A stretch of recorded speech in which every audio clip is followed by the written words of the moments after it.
नमस्कार सर्वांना. या व्हिडिओमध्ये आपण शिकणार आहोत किंवा बघणार आहोत की सुपरवाइज्ड लर्निंग मध्ये कशा पद्धतीने काम आपण करू शकतो. ठीक आहे. म्हणजे सुपरवाइज्ड म्हणजे काय झालं की माझ्याकडे एक इनपुट डेटा असेल, एक आउटपुट डेटा असेल आणि त्यापासून मी मशीनला ट्रेन करणार. हे झालं सुपरवाइज मशीन लर्निंग टेक्निक. ठीक आहे. सो थोडा हे टाइम न घालवता आपण सुपरवाइज्ड मशीन लर्निंग कडे बघूया. इथे मी ऑरेंज नावाचं हे टूल आहे ते मी यूज करत आहे प्रेडिक्शन साठी. डेफिनेटली आपण अल्गोरिदम्स इन डेप्थ बघणार आहोत, पण इथे मी तुम्हाला एक बेसिक आयडिया देते. ठीक आहे. सर्वात अगोदर मी फाईलला सिलेक्ट केलं आणि इथे मी फाईल घेतेय HR एम्प्लॉई ॲट्रिशन. HR एम्प्लॉई ॲट्रिशन हा जो डेटा सेट आहे म्हणजे ॲट्रिशन रेट बेसिकली. तर इथे खूप सारे कॉलम्स आहेत. नियर अबाउट 35 कॉलम्स आपल्याकडे आहेत. ठीक आहे. मग या 35 कॉलम्स पैकी आपण कोणते यूज करणार, कोणते नाही करणार हे मी तुम्हाला सांगते. ठीक आहे. जर तुम्हाला टेबल बघायचं असेल तर तुम्ही डेटा टेबलवर क्लिक करून या फाईलचा पाथ या टेबलला देऊन इथे टेबल बघू शकता. बेसिकली हा आहे टेबल. टोटल एंट्रीज या टेबलमध्ये आहेत 1470 1470 एंट्रीज यामध्ये आहेत. आता यामध्ये हा ॲट्रिशन नावाचा जो काही कॉलम आहे, हा कॉलम म्हणजे आपला आउटपुट आहे. मग इथे दिले काय काय कोणत्या गोष्टी देण्यात आल्या किंवा एजने जर मी म्हणत असेल तर तुम्ही बघू शकता कुठल्या गोष्टी. हं. तर इथे जर तुम्ही बघत असाल तर तुमच्या लक्षात येईल की ॲट्रिशन येस आणि ॲट्रिशन नो म्हणजे सोडून जाण्याचे चान्सेस आणि न सोडून जाण्याचे चान्सेस की कोणत्या कंपनीमधनं सोडून जाणार. आता जर तुम्ही बघत असाल डिस्टन्स फ्रॉम होम, ज्याचं डिस्टन्स कमी आहे ऑफिस पासून त्याचं सोडून जाण्याचा चान्स खूप कमी आहे. बघा मोस्टली नो, नो, नो दिसतायत. म्हणजे ज्याचं घरापासून खूप जवळ आहे ऑफिस तो सोडून जाणार नाही. पण याला जर मी डिसेंडिंग मध्ये केलं तर असे पण काही एम्प्लॉईज आहेत ज्यांचं डिस्टन्स आहे 29 किलोमीटर फ्रॉम होम. तर त्यांचं सोडून जाण्याचे चान्सेस ते जास्त देखील म्हणजे मोस्टली येस पण इथे दिसत आहे. बाकी एज्युकेशनवर म्हणू शकतो आपण एम्प्लॉई काउंट, जेंडर ह्या भरपूर गोष्टी आहेत ज्या या ॲट्रिशनला कारणीभूत ठरू शकतात. आता इथे मी काय करणार आहे तर इथे मी घेणार आहे ट्रान्सफॉर्म आणि ट्रान्सफॉर्म मध्ये सिलेक्ट मला कॉलम्स करायचे. ठीक आहे. मग सेम डेटा फाईल मी इथे देते आणि मला कॉलम सिलेक्ट करायचे. मग आता बघा आपला जो ॲट्रिशनचा जो कॉलम आहे तो काय आहे आउटपुट. आणि जर तुम्ही बघत असाल की असा कुठला की जो ओव्हर 18, आता हा ओव्हर 18 जो कॉलम आहे तो मला नकोय. का नकोय तो कॉलम? कारण जर मी तुम्हाला इथे दाखवलं टेबलमध्ये तर ओव्हर 18 हा एक असा कॉलम आहे ज्याला सगळीकडे आन्सर वाय आहे. एकच आहे डेटा ओव्हर 18 ला. अजून एक कॉलम आहे की ज्यामध्ये सगळा डेटा सेम आहे. हा स्टँडर्ड आर्स सगळ्यांची 80 आहे. मग मी काय करणार इथून हे जे स्टँडर्ड आर्स आहे याला पण इथे टाकणार. हे इग्नोर्ड मध्ये मी टाकते. ठीक आहे.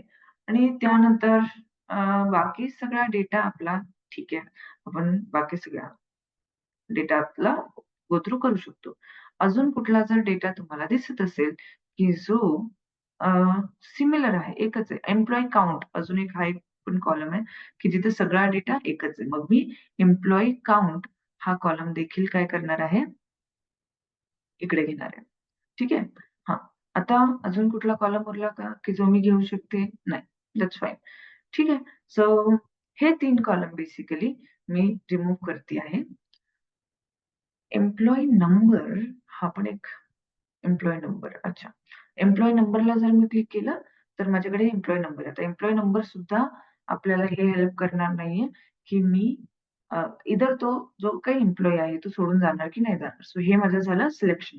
हा माझा झाला इनपुट डेटा आणि ॲट्रिशन हा माझा झाला आउटपुट डेटा. ठीक आहे. आता हा इनपुट डेटा आणि आउटपुट डेटा मी कुठे सिलेक्ट केले? कॉलम सिलेक्शनमध्ये. ठीक आहे. आता मला काय करायचंय, सेम डेटा मला एका मॉडेलला पास करायचंय. ठीक आहे. मग इथून मी मॉडेल घेते. मॉडेल मी कोणतं घेणार? तर मी घेते डिसिजन ट्री. ठीक दिसतोय का? ट्री इथे दिसतोय. मग मी काय करणार या ट्रीला पास करणार. ठीक आहे. थोडा वेट करू.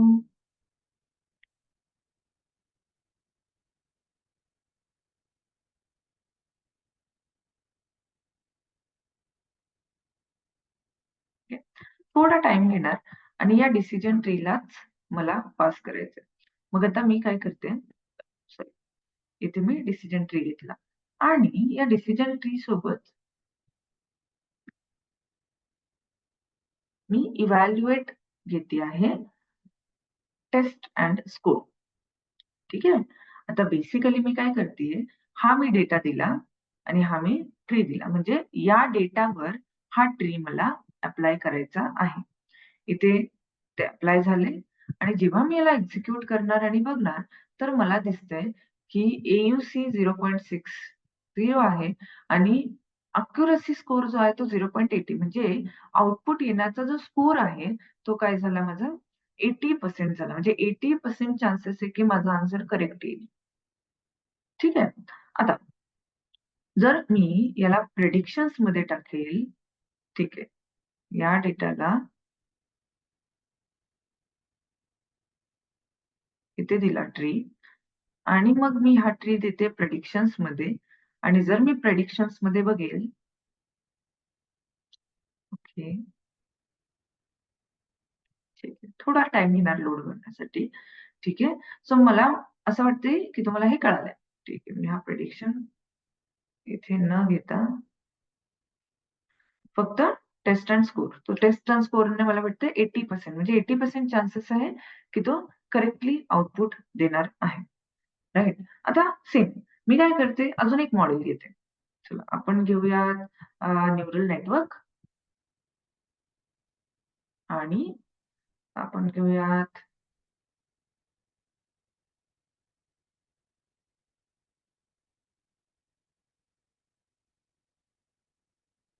Logistic regression.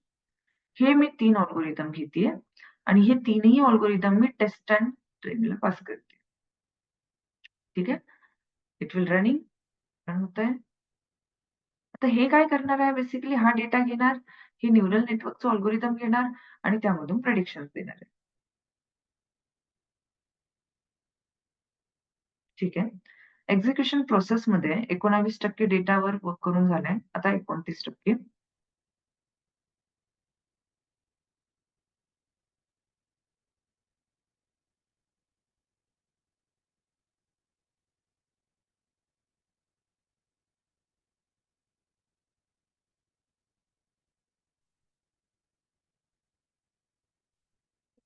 आणि हे तीनही काय आहे, हे तीनही रिग्रेशनचे अल्गोरिथम्स आहेत.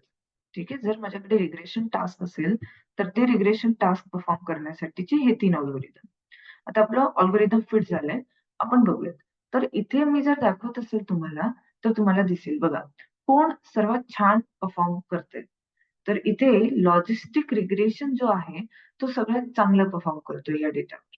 लॉजिस्टिक रिग्रेशनचा जो अॅक्युरसी स्कोर आहे, तो अॅक्युरसी स्कोर काय आहे?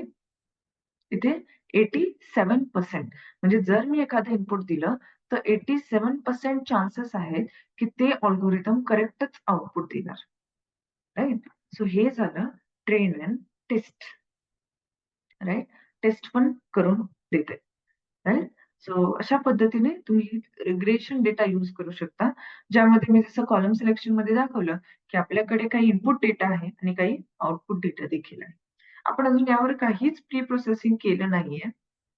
जर मी प्री प्रोसेसिंग केलं तर याचा स्कोर अजून वाढण्याचे पण चान्सेस आपल्याकडे आहे. म्हणजे होप्स आपल्याकडे आहे की हा जो स्कोर आहे 89% किंवा 87 आय गेस ना, 87% हा स्कोर वाढण्याचे चान्सेस आहेत. ठीक आहे. सो आय होप तुम्हाला कळालं असेल की आपण कशा पद्धतीने सुपरवाइज्ड मशीन लर्निंग अप्लाय केलं आहे. So that's it. आपण इथे थांबूयात आणि भेटूयात पुढच्या व्हिडिओमध्ये. धन्यवाद.